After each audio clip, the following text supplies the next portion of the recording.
Welcome back, folks. Before we continue to the next section of this course, let's talk about some of the characteristics of probabilities and events. For starters, let's define what a complement is. Simply put, a complement of an event is everything the event is not. As the name suggests, the complement helps complete the rest of the sample space. To calculate the probability of the complement of an event, we need to set up a few things. For starters, if we add the probabilities of different events, we get their sum of probabilities. Now, if we add up all the possible outcomes of an event, we should always get 1. Remember that having a probability of 1 is the same as being 100% certain. We're going to explain why this is true with several examples.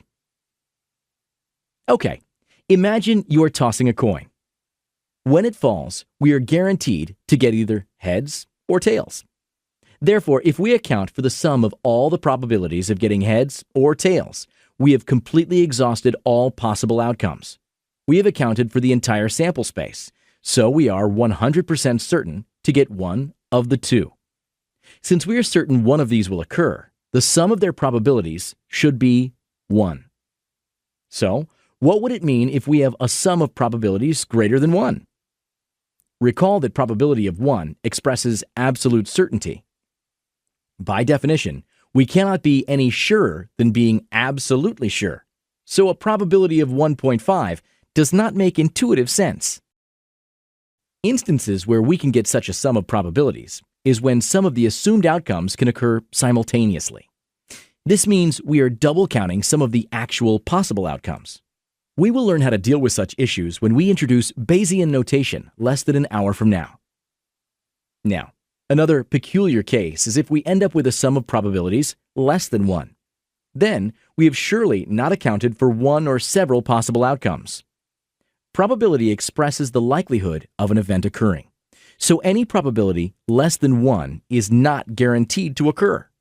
Therefore, there must be some part of the sample space we have not yet accounted for. Great. Before we move on, we want to tell you that all events have complements, and we denote them by adding an apostrophe. For example, the complement of the event A is denoted as A apostrophe. It is also worth noting that the complement of a complement is the event itself, so A apostrophe apostrophe would equal A. Now imagine if you were rolling a standard 6-sided die and want to roll an even number. The opposite of that would be not rolling an even number, which is the same as wanting to roll an odd number. Complements are often used when the event we want to occur is satisfied by many outcomes. For example, you want to know the probability of rolling a 1, 2, 4, 5, or 6. That is the same as the probability of not rolling a 3. This concept is extremely useful and will definitely come in handy during the next section. We already said that the sum of the probabilities of all possible outcomes equals 1, so you can probably guess how we calculate complements. The probability of the inverse equals 1 minus the probability of the event itself. To make sure you understand the notion well, we will look at the example we mentioned earlier. The sum of probabilities of getting 1, 2, 4, 5, or 6 is equal to the sum of the separate probabilities.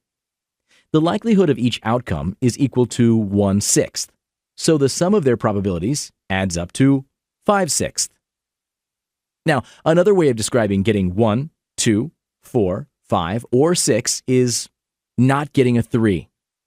Let us calculate the probability of not getting a 3. This is the complement of getting a 3. So, we know that the 2 should add up to 1.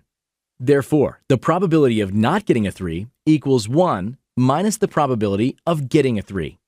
We know that P of 3 equals 1/6, so the probability of not getting 3 is equal to 1 minus 1/6. Therefore, the probability of not getting 3 is 5/6. This shows that the probability of getting 1, 2, 4, 5, or 6 is equal to the probability of not getting a 3.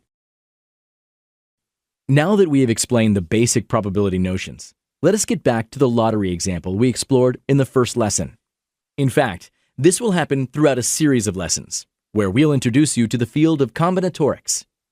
We are going to talk about variations, permutations, and combinations, explaining what each of those terms means, when to use them, and how to compute them.